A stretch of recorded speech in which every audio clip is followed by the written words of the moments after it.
Oke, sekarang kita ke sifat cahaya. Sifat cahaya itu ada 5 jenisnya. Yang pertama, cahaya bisa dipantulkan. Anggap aja gambarnya Ustazah bagus ya. Nah, yang dipantulkan pertama adalah contoh ketika ada pohon yang berada di dekat kolam, maka bayangan pohon itu akan ada di pantulan permukaan air kolam, gitu ya. Jadi ini adalah cahaya dapat dipantulkan. Atau ketika kita bercermin atau ada benda di depan cermin, maka akan terlihat bayangannya di cermin. Kemudian yang kedua, diuraikan. Cahaya dapat diuraikan adalah contoh terjadinya pelangi setelah hujan gerimis, biasanya akan terjadi pelangi kalau selesai hujan gerimis.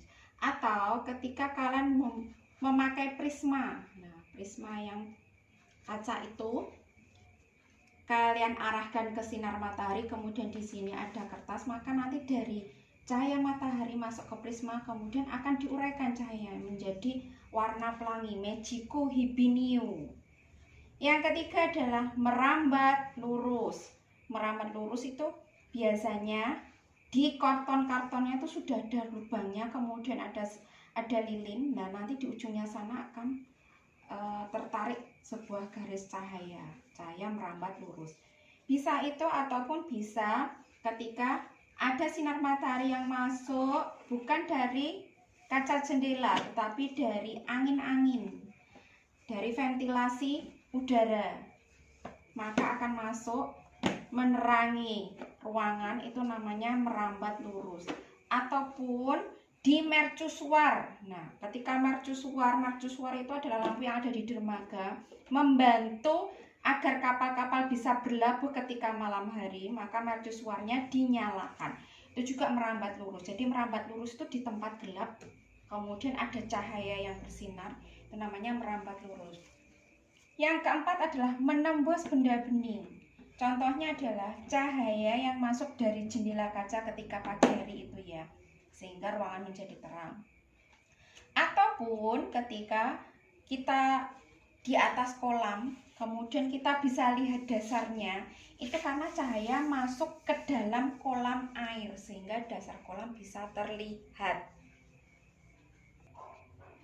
Yang kelima adalah cahaya dapat dibelokkan. Contohnya adalah ketika kalian memasukkan pensil ataupun sendok ke dalam segelas air, maka kalau kita lihat dari depan tuh seperti kok sendoknya patah ya, atau pensilnya kok kelihatan patah.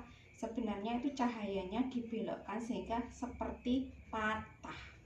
Kemudian ada lagi permukaan kolam terlihat dangkal. Jadi kalau kita di atas, itu kayaknya kolamnya dangkal, tapi ketika kita masuk ke dalamnya ternyata dalam. Atau ketika kita melemparkan koinnya di mana? Oh, dari atas kelihatannya dekat, kita hampiri, ternyata letaknya lebih jauh dari pandangan mata kita. Itu contoh adalah cahaya dapat dibelokkan. Ini latihan soalnya. Anggap aja gambarnya bagus ya. Ini ada anak sedang mau belajar berenang, dia memakai papan. Nah, sifat cahaya pada gambar tersebut, biasanya soal ujian sekolah ada seperti ini. Kalian suruh menjelaskan sifat cahaya apa yang terjadi di gambar tersebut. Sifat cahayanya tidak mungkin satu ya. Yang pertama adalah sinar matahari yang masuk ke dalam kolam. Itu namanya apa? Kolam itu apa? Benda bening apa benda gelap? Benda bening. Kalau kita itu benda gelap, karena cahaya tidak bisa menembus kita, kecuali kalau kita sudah meninggal, roh kita bisa ditembus cahaya. Kalau kita seperti ini masih benda gelap. Nah, kolamnya adalah benda bening. Jadi yang pertama adalah menembus benda bening.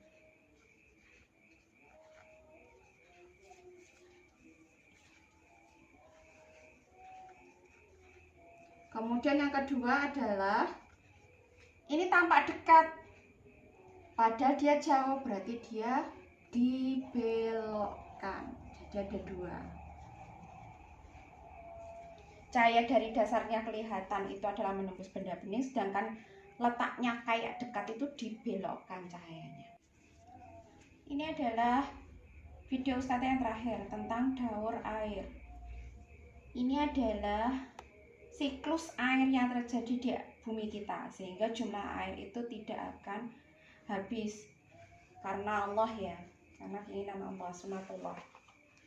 Yang pertama adalah proses penguapan air perairan yang ada di bumi, bisa danau, bisa sungai, bisa laut, itu namanya evaporasi. Kemudian uap-uap itu akan menjadi satu, terkena tekanan udara yang berbeda, maka dia akan mengalami kondensasi atau mengembun menjadi awan. Selain evaporasi, penguapan yang terjadi di bumi juga terjadi pada tumbuhan, namanya transpirasi. Sama, dia akan membentuk awan. Ketika awan nanti sudah semakin berat uap airnya, maka dia akan jatuhkan ke bumi. Namanya adalah presipitasi. Hujan itu adalah presipitasi.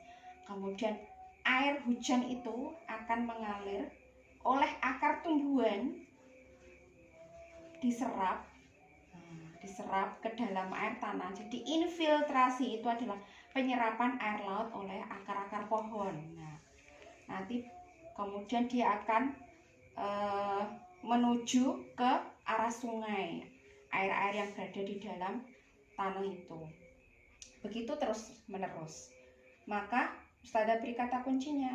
Kata kuncinya adalah trans, eva, kompresin. Trans adalah transpirasi, penguapan pada tumbuh-tumbuhan. Eva adalah evaporasi, penguapan pada perairan.